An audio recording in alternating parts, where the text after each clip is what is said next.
Glenn W. Turner here. Today we're talking about, on this tape, spiritual power. Now, spiritual power is kind of hard to get in. You'll find that we only have one tape on spiritual power, and that's this tape. Usually, most of our tapes on each subject we cover, the spiritual, the mental, the emotional, the physical, and the financial, each have a backup of 4 tapes at least or more.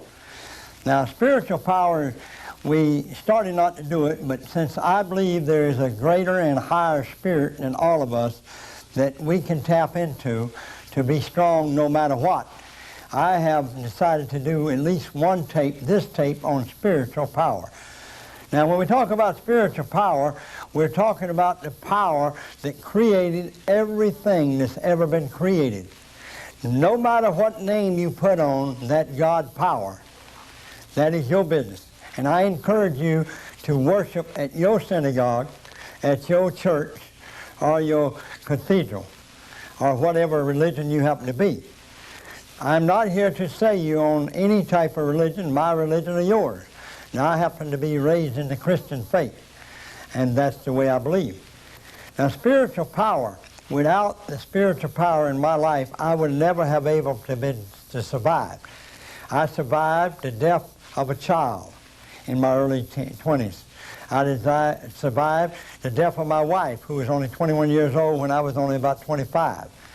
I survived losing 17 automobiles I had repossessed, yes.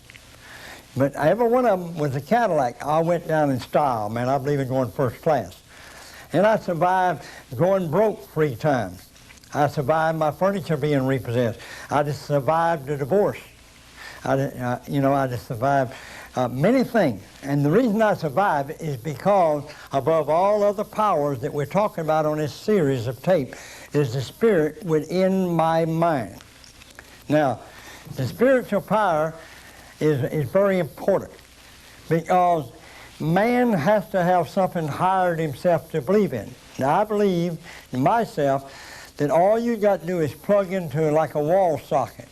And if God is in you, nobody can upset you or make you mad. Now, a lot of people claim to have religion, and we're not talking about religion here. They talk about being Christians, they talk about being good at their religion, but you got to realize that they don't live it. I had heap rather see a sermon lived than preached any day. A good deed done as far exceeds anything else. So living it is what I try to do. Spiritual power, it makes you stronger than anyone you meet. If you can ever learn to tap into the power within you, literally nothing can upset you. You see, I never let what's on the outside of my head get inside unless it's good, it's kind, it's decent, and it tells me I'm a great person. If I hear someone say you're a hair lip, you ain't plain, you spent time in a prison, or you did this, or did that, or you're not this, or you don't speak plain, I don't hear that stuff. See, we all got a handicap, but with the spirit within us, we can overcome that handicap. A handicap may be being too fat, it may be being too skinny, too black, too white, too Jewish, too Gentile. But I believe that with this power in you, that you can shut out all these things. Just let them circle your mind.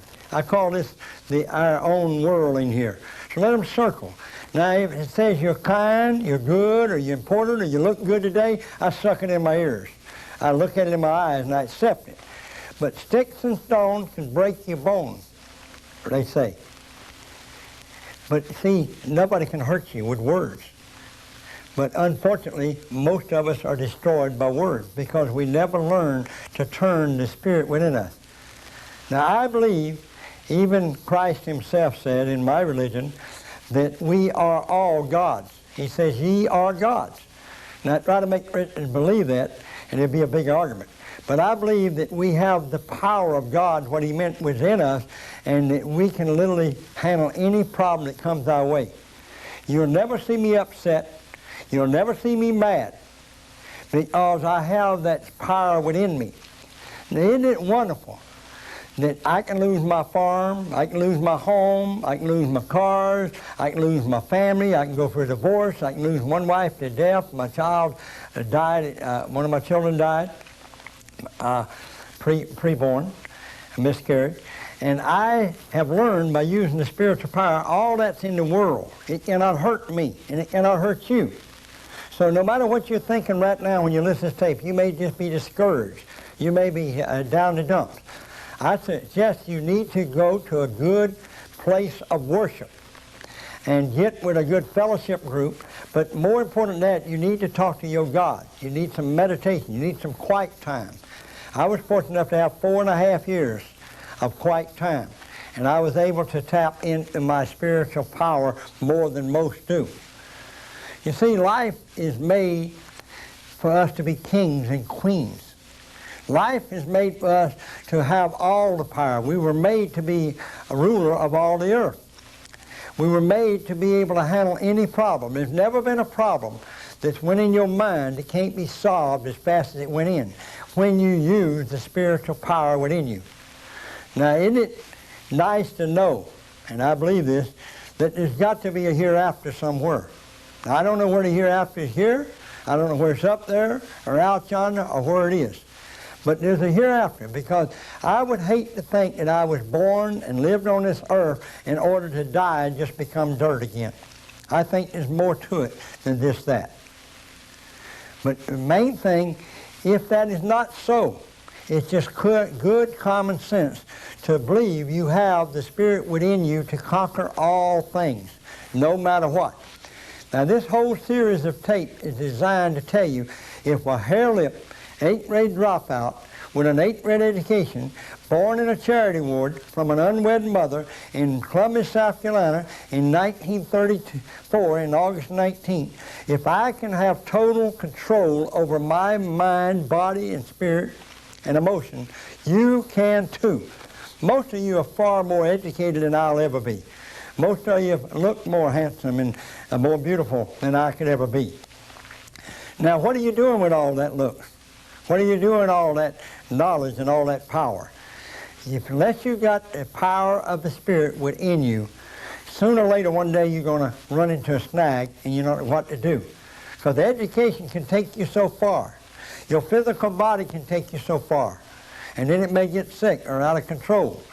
A lot of things can take you a long way, but there's a time when you're all alone, when your friends have deserted you for temporary maybe, or you're in between husbands or wives, or your children just left home, and all you have to count on is the Spirit within you. You see, He's closer than a brother, it says. In all of us is a great power. And that power, we're never alone when we have that power with us. And I don't want to get into any particular religion, as I said, but I want you to understand that I am the man I am, strong as I am, no matter what, because of that spiritual power. It is our birthright to believe in that power and to tap in it and to be self-contained no matter what. Life is wonderful to me. You see, most of your bad days is my best days. You see, when the worst day happens to me, I get up every morning, I say, God, let the worst thing that can happen to a human being happen to me today, please. Then whatever happens, I say, thank you, God, that's no problem at all. I can handle that. And that's the way I look at it.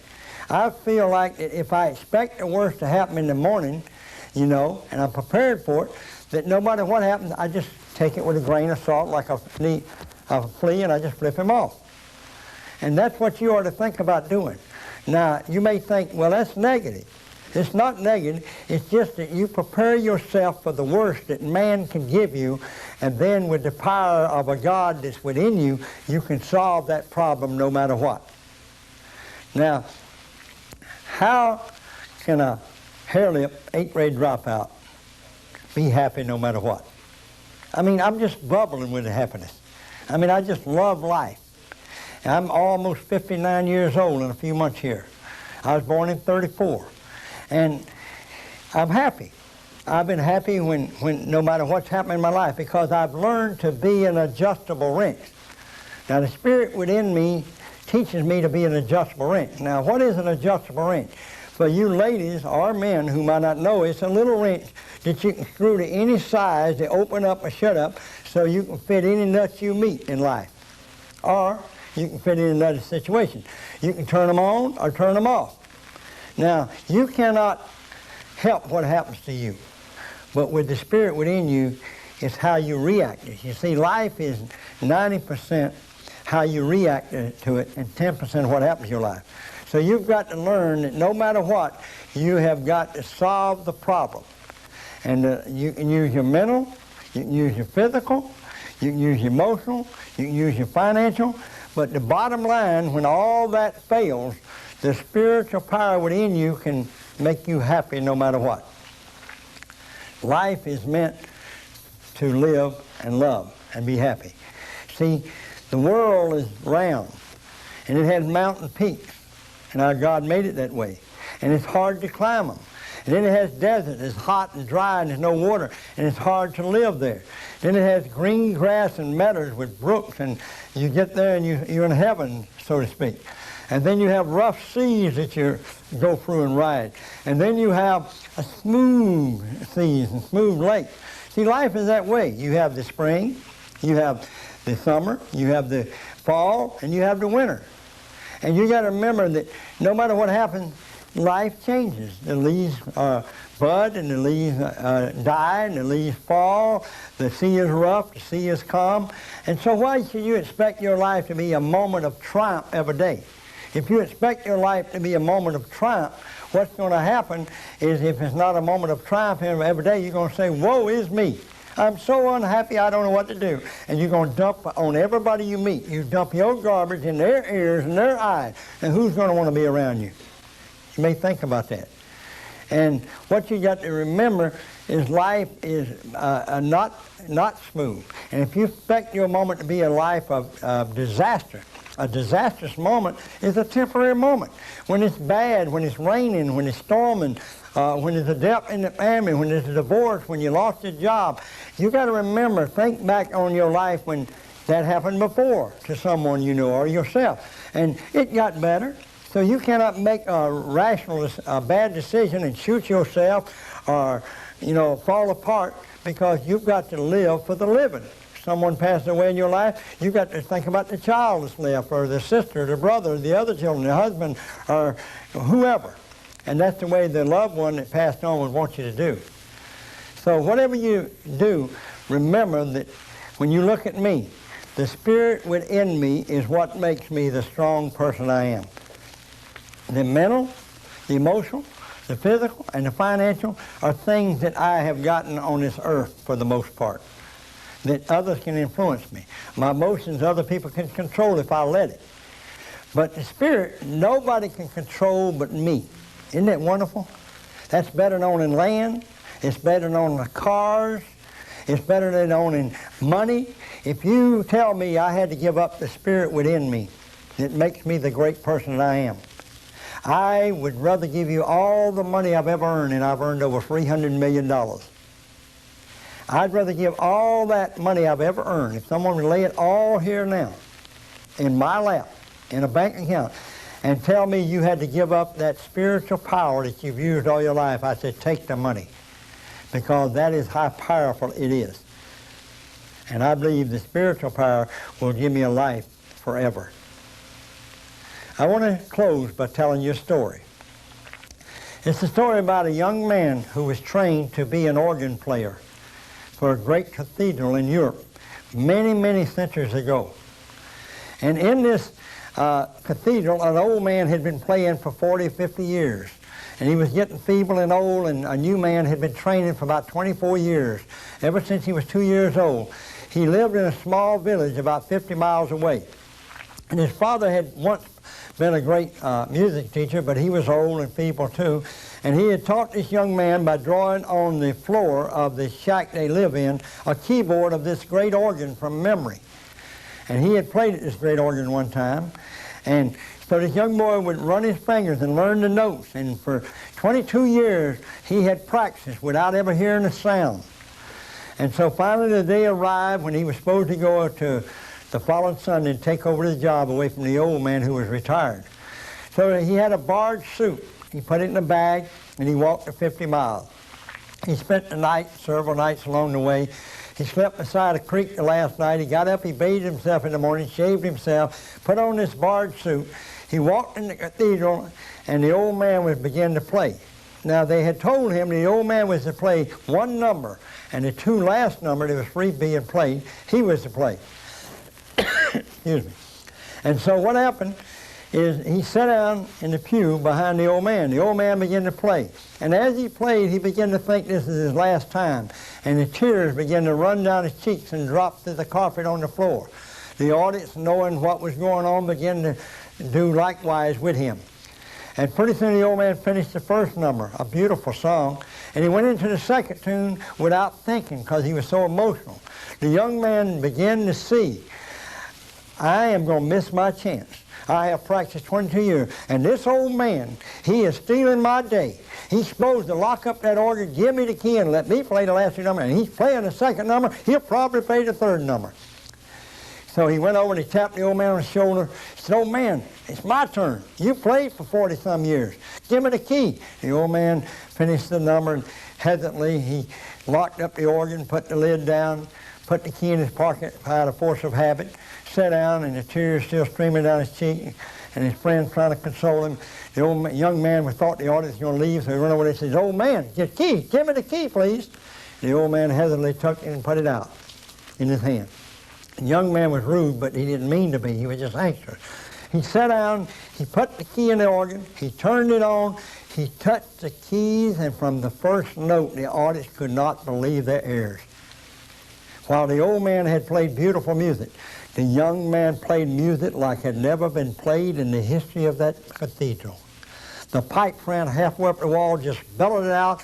The people for miles around stopped what they were doing to see what this musical instrument had become. You see, this is the world's first introduction to Johann Sebastian Bach, one of the greatest of all time.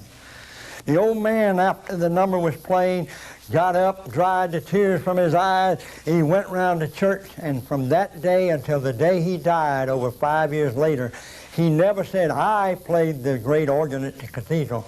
He said, I am the man that gave the master the key. There's a spirit within me. That's my master, gave me the key to handle all situations and to survive on this earth no matter what.